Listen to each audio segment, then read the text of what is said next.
Now we will discuss about the thermal effect, means what is the effect of temperature on our solubility study. Okay, so effect of temperature on solubility of a drug can be determined by measuring the heat of the solution. Okay, what is of the solution? Heat of the solution means when 1 gram of solute is dissolved in a solvent, then how much heat is generated, that is known as heat of the solution, because most of the solution process is an endothermic process.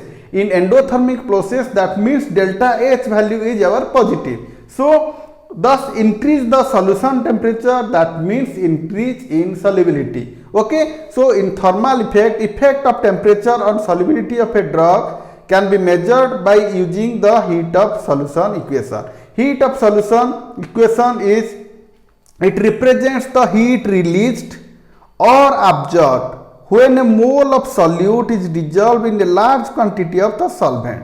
Okay, how much amount of heat is released, कितना amount of heat release करेगा और absorbed when a mole of the solute, one mole of solute, 1 mole of solute means 1 mole is equal to 6.023 into 10 to the power 23 molecule. So it represents, heat of the solution is represents the how much amount of heat released or absorbed when a mole of solvent is dissolved in large quantity of solvent.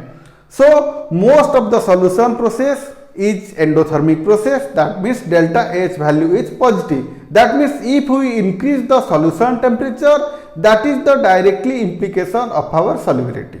Okay, so if we will increase the solution temperature, the drug's solubility will also be increased. So next is importance. What is the importance of the thermal effect study? Importance is, it predicts the storage condition of the drug and it is also useful for the dosage form designing status. Storage condition means particular temperature में drug का, storage condition में drug का solubility कितना effect आ रहा है, और dosage form हम जब डिजाइन करेंगे तो कौन सा डिजाइन फॉर्म हम कौन सा डोसेज फॉर्म हम डिजाइन कर पाएंगे वो टेम्परेचर के बेसिस के ऊपर. तो कितना टेम्परेचर के उसके टेम्परेचर का स्टेबिलिटी कितना रह रहा है हमारे फॉर्मुलेशन के ऊपर, उसी हिसाब से हम एक डोसेज फॉर्म भी डिजाइन कर पाएंगे with the help of using our heat of solution concept. Next जो इंपॉर्टेंट पैरामीटर है that is the dissolution. Okay, dissolution is the action or process by dissolving or being dissolve is known as dissolution. The action or process of dissolving or being dissolving a substance is known as dissolve. Means what are the implication of our dissolution? Dissolution affect onset of action, intensity of action, duration of response and control overall bioavailability of the drug. So dissolution अगर effect पड़ेगा तो onset of action, intensity of action, duration of response and overall bioavailability of drug के status पर भी इसका effect आ जाएगा. तो dissolution study हमें डेफिनेटली कर पाएंगे. Dissolution is of two types. Number one is intrinsic dissolution. Here intrinsic dissolution is the rate of dissolution for a pure pharmaceutical active ingredient. This point is very important for our intrinsic solubility dissolution study. Intrinsic dissolution study. Intrinsic dissolution means the rate of dissolution of a pure pharmaceutical active ingredient when conditions such as speed, pH, ionic strength kept constant is known as intrinsic dissolution.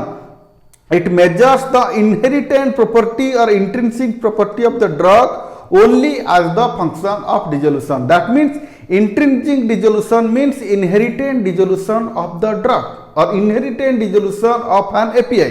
Okay, so intrinsic dissolution study, first was our intrinsic dissolution study, then second is our particulate dissolution study or particulate dissolution study. This method determines the dissolution of solid at a different surface area. अगर एक different surface area के ऊपर हम dissolution study कर रहे हैं तो उसको हम क्या बोलेंगे कि particulate dissolution. One is our intrinsic dissolution, that is inherent solubility, inherent dissolution, that means all the things we have to keep constant. But in particulate dissolution, what we have to do? In particulate dissolution we have to modify or we have to change our different surface area. surface area का अगर भाई difference आ जाएगा उसमें तो उसका क्या असर आएगा हमारे डिजोल्यूशन में, उसी को बेस करके अगर हम स्टडी करेंगे उसको तो हम बोलेंगे क्या, particular dissolution. So what are the factors influencing our dissolution? Number 1 is our physicochemical properties of the drug.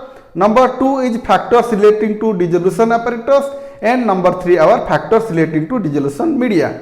So these are some diagrams of our dissolution media. Suppose this is basket apparatus and this is our pedal apparatus. Here is the product and these are the tablet dissolution apparatuses.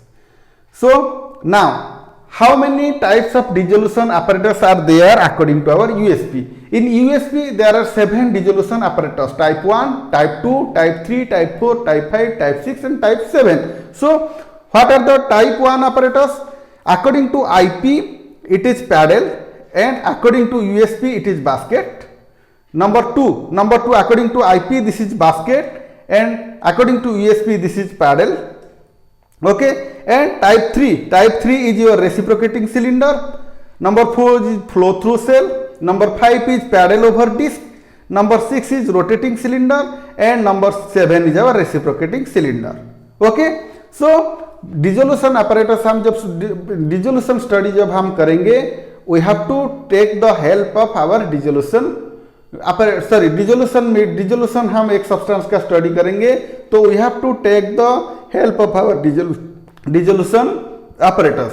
So कितना apparatus है dissolution according to USP के हिसाब से हमारा 7 dissolution apparatus है: basket, paddle, reciprocating cylinder, flow through cell, and paddle over disc, rotating cylinder and reciprocating disc. These are the 7 dissolution apparatus to carry out our dissolution study. So for apparatus 1, that is rotating basket apparatus, what are the dosage form dissolution we have to test it? For conventional tablet, chewable tablet, control release formulation, we have to take the help of the apparatus number 1, that is rotating basket type apparatus. Okay, for orally disintegrating substance, chewable tablet, capsule, suspension and control release formulation, we have to take the help of apparatus 2, that is rotating paddle apparatus. And for control release formulation and chewable tablet, we have to take the help of our reciprocating cylinder apparatus. Okay, then for poorly soluble drug, powder, granules, microparticle and implant, very important. For microparticle and implant, we have to take the help of dissolution apparatus 4 to carry out its dissolution study. Okay, poorly soluble drug, powder, granules, microcapsules, implants, all these things for dissolution study we have to carry out, or we have to take the help of flow through cell apparatus.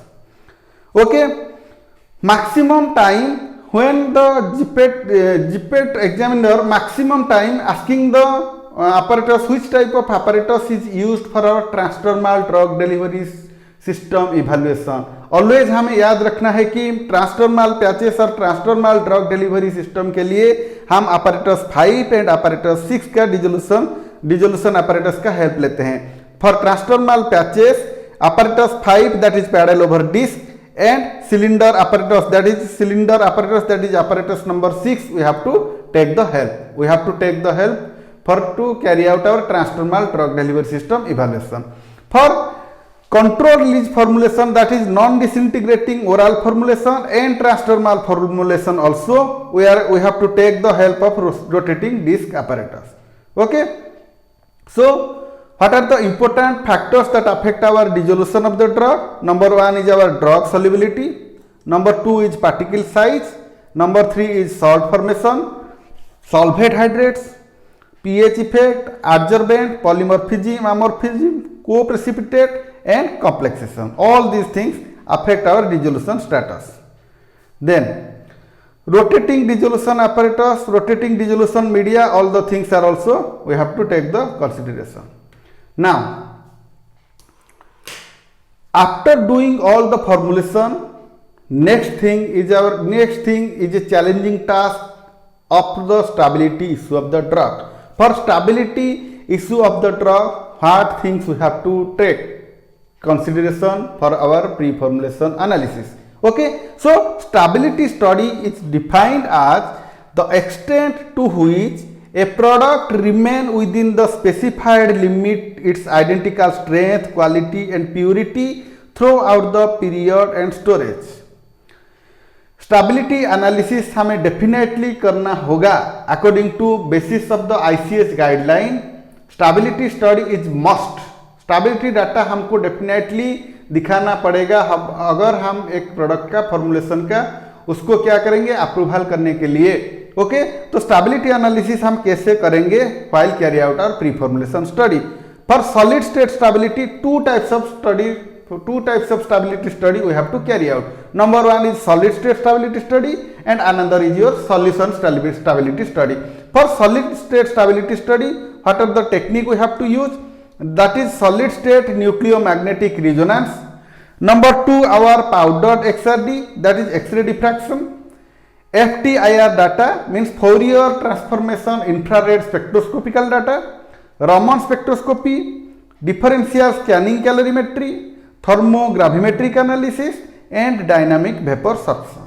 These all the techniques we have to use for our solid state stability study analysis.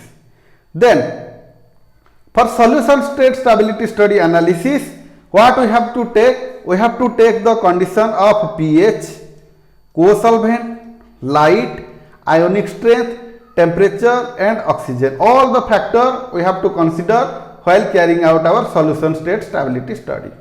Okay, now for pre-formulation study में stress condition क्या होना चाहिए हमारा assessment करने के लिए drug का stability.